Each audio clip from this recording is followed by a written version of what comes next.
Welcome to Akweya TV, the station that talks about history, art, culture, and how they relate to development. Statistics have shown that 47% of Nigerians lives in the rural area. And you know that the rural areas are the most neglected in terms of basic amenities, especially healthcare. So today on our show, we are going to be talking about gospel medical outreach to rural areas that is being embarked upon by our guest who is with us in the studio this hour.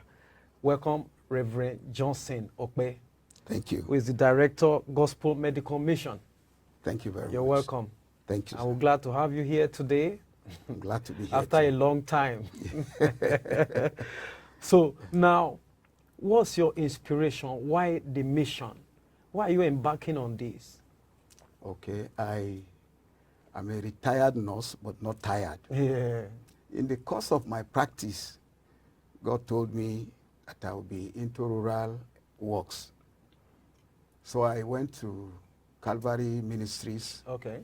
and where I was training cross-cultural missions. Yeah. So they sent me to somewhere in Jalingo. And while I was there in Jalingo, I met a team from US. Okay. That also came from medical mission. Okay. So because of the crowd, they decided to be going from village to village. There, God told me, this is what he has called me to do. I was privileged to be delivered from 2 cancers. Wow. Yeah, if you look at my lips, I went to theater 5 times. They were making mistakes, but God told me not to be afraid. The second cancer, I had 68 pints of blood. I was like a refugee. God saw me through. And that one caused me to be so passionate for what God has called me to do. That is why we have been into it for about 25 to 30 years your focus now. has been rural areas? Yes, we're rural area more because the people there are lacking. They can't access health practice as the people in the town. Though in the town we run sex education in schools, in churches, and we teach women physiological changes in their body. But the medical mission itself, we do it mostly in the rural areas. Okay. And you cover most states in the country, or? By His grace, we have gone to 9 states. Okay. Where we did active medical mission. The 10th state was Kebbi. Okay. And because of some crisis there, we only ended up preaching and teaching in schools. Yeah.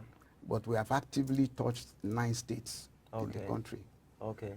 So what has been your experiences? What kind of disease do you attend to when you go to these areas? Now we treat almost all the conditions we meet. Okay. Like hypertension, diabetes, arthritis, you know, and ulcer. Okay. You know, most of these conditions are there because of 1, ignorance, and 2, they don't have the knowledge of what to do to stay up those conditions. Yeah. So when we are going, we are prepared for that. And one thing we do, we deworm everybody that comes around, you know, so that they can live in health. Deworm everybody? Everybody. Okay. You know, and also the children, we give them vitamin A capsule. Okay. To help brighten their mind, their brain, okay, so that they can be active in their studies.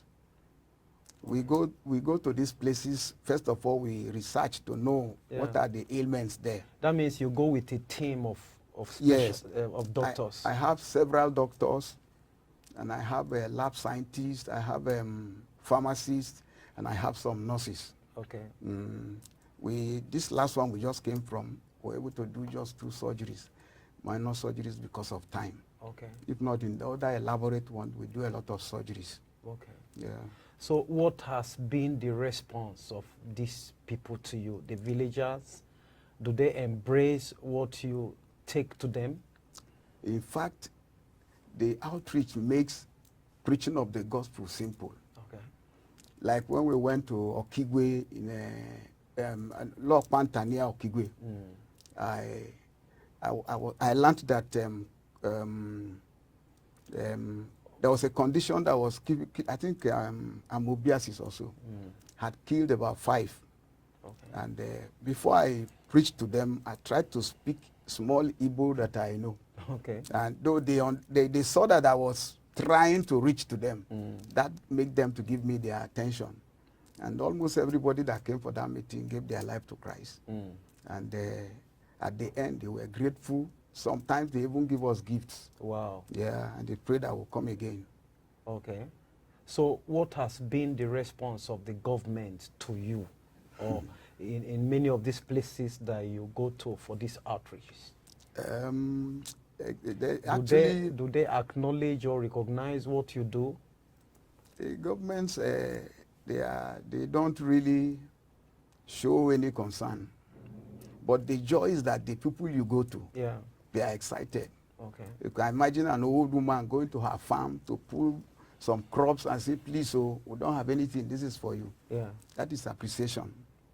And then we have learned not to trust government or to trust anybody, because God has been financing the outreaches for himself. Okay. When we went to Kachia, we treated about 500 Fulanis. Many gave their life to Christ. They have been asking, when are we coming again? You know, so it's really exciting. Okay. So before we go on a short break, do you do this for free? Sure. We do them for free. Okay. The drugs, everything's for free. Okay. This Kaduna we just came from, it was just 2 days, but I think about 500,000 was used. You know, at the end, somebody gave us an appreciation of 300,000. Wow. You know, and everybody was happy. Okay. It's okay. We'll go for a short break. I will be right back.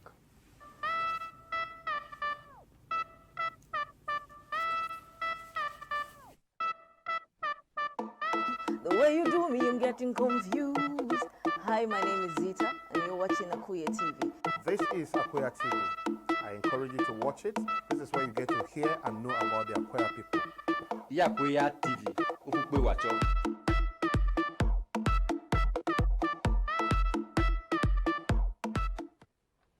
Welcome back. We're talking with Rev Johnson Okpe, Director, Gospel Medical Mission, and we're talking about medical outreach to rural areas. And you heard him. If you're just joining us, he has gone to about 9 states in the country already. That's right. And before we went on that short break, you were talking about the fact that you do this for free. Yes. So how do you get your funding? Actually, it's been God. If God gives you a vision, he makes provision. All we do is once we hear him, we trust him, and he proves himself. God have never disappointed. Sometimes where you never imagine, either finances will come or drugs will come. Okay. Like CBM, Christian Broadcasting Network, Yeah. Operation Blessing. I partner with them for about 13 years now. They have helped us tremendously, you know, with drugs. Okay. And then the team, they understand that we are only showing God appreciation for what we are, because it's God that made us what we are. Okay. You know, so when we go out and we are able to touch those lives, we are all excited. And when we come back, it's jubilation. Okay. So when you go to a particular rural area, you spend some days. Yes. You lodge there. Yes. You feed. Yes. So like how many days or weeks do you spend in a particular place? It's at least 5 days. Okay. Yeah. The day we come, the day we arrive, it's not considered. Okay. And the last day that we'll leave. Okay. But for 3-4 days, we'll do active missions there. Okay. It's in the course of that we do surgeries. And attending to people. Yes. So if you are to appeal for finances or you are asked for one thing that you need for this to forge ahead now, what will you ask for? I think the primary thing there is prayers. Okay. Yes, that we will understand more and more of God's plan for these rural areas. Okay. And then... What if it's the government that is asking you? If they give me a bus, Okay. 18-seater bus, Okay. high roof and bumper tree, the one that can carry us and give us comfort. Sometimes we are 16, sometimes we are more. And then what has been really consuming money is renting buses. This Kaduna we went was 80,000. When we were in Owerri, it was 180,000. In Edo, it was 200,000. You're really spending some money. If that money is put together in area of drug and our welfare, I think the work will be more. Wow. Yeah. Wow. So before we go ahead or maybe ask one final question, how you travel to different states? Yes. How have you coped? How do you cope in the midst of this security situation in the country? First of all, security is God. You know, Bible says his name is a strong tower. We run into it and we are secured. Once we understand he's asking us to go here, we know he has gone ahead. Okay. And we go with that confidence. And you know, everything works out. And you are not scared going to these places that you are meant to go? No, we are not scared at all. If God decides that this is how you end, there's nothing that can stop it. It's just going back to rest from the hurdles of life. So once he said here, we go there. Okay. Okay, so before we go, you have shared your personal testimony. You just gave a little touch on something great God did in your life. So just one testimony maybe from your outreach. Sometimes when we go for these outreaches, we see God moving in his awesome manner. You can imagine somebody on wheelchair coming for malaria treatment. After taking the drug, a person stands from the wheelchair. I mean, nobody can explain that, you know. So such things have inspired us more and more. Sometimes parents that are not in agreement with their children, in the course of chatting, you know, an idea will come that will resolve things. You see, one thing that I've enjoyed in this work is when I'm going to see a patient, I ask God, do I start medically or godically? That is, do I start with the gospel? Or and if he gives me an idea, I start with it. Okay. You know, there was a place we went, a young man was a cultist, and he came very handsome. So when he sat down, he told me malaria. He gave all the symptoms. I sent him to the lab. Before he came from the lab, I asked God, is this man actually sick? He said, no, that is in the court. And by the time he came back, I saw his result. I told him, I'm writing drugs for you, not because you need the drugs, but for you to know that you are attended to. Yeah. How close are you to God? What are your lifestyles? God wants to rescue you. And so the guys started opening up, and we prayed for him, led him to Christ. Okay. We went to Jew, and one elderly man who is in one cult. In that cult, if you don't have somebody to sacrifice, it will be you. So when it was his turn, he rushed to the where we were, and then while we were clacking, you know, investigating him, he told us that he's not really here for drugs, though. He's here for prayers. Okay. This is the problem. Okay. By the time we led him to Christ and prayed for him, God delivered him. Okay. Yeah. So whatever they were doing before couldn't catch up with him. It's okay.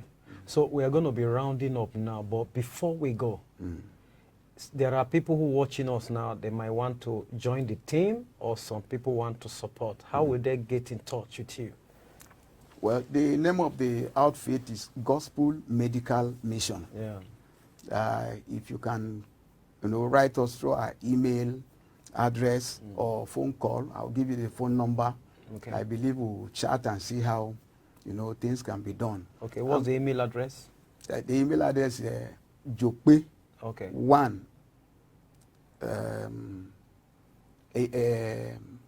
Email Jokpe1.com at Gmail. It's okay. Jokpe1 at .com Gmail. Okay. One thing I want to say to health workers out there, you are not trained a health worker by accident. God actually trained you so that he can use you along that line. In Ephesians chapter 4, verse 1, Paul says, use your vocation as your ministry. Yeah. See it as a call of God. In any area you are trained, God will expect you to use it to reach out to people so that souls can be won. Okay. Praise the Lord. Oh. Thanks for coming. Thank you very Rev much. Johnson Okpe, Director, Gospel Medical Mission. And we're talking about gospel medical outreach to rural areas. And thanks for coming on the show. Thank you very much. And that's where we'll round up our discussion for this moment. Please continue to share our stories and subscribe to our YouTube channel. Connect with us on our Facebook page at Akweya TV. Thanks for watching. My name is Idajo Aja.